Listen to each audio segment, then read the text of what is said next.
Ideas? Actually, I would say that I'm very controversial, Barbara. You have to forgive me. I'm renowned for being a pain in the neck. I think the chicken or the egg is not measurement or automation. It's measurement, automation, and control.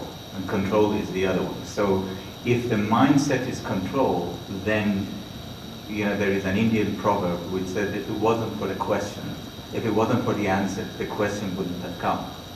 So when you come to something like biologics, for instance, glycosylation is a tough one. It takes 8 hours to do.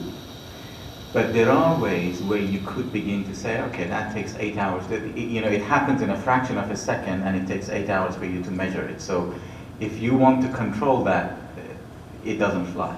However, there is research happening on that front, and there is work being done which says, how would I do it? And it's a stepwise, which says, let's look at parameters, let's look at surrogates, deal with the surrogates, and then go. So it is measurement. He is right, it is measurement. Because you cannot do the control unless you measure. If you can't see, you can't act. But I think that the mindset has to be controlled. And then how do I do it, rather than do I go automate or do I go to the other one? I don't think you're wrong. I think there is a different side to it.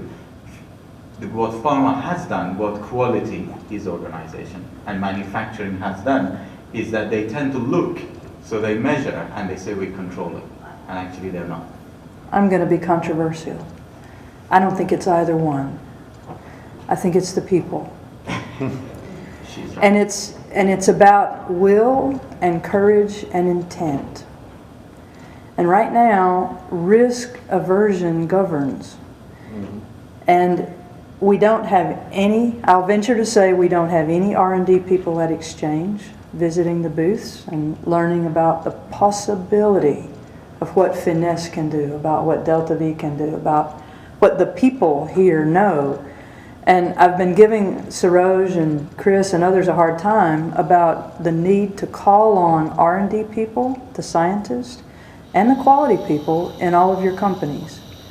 Because it's not going to come out of this community that Pat happens. It's going to come out of R&D and quality, in my opinion.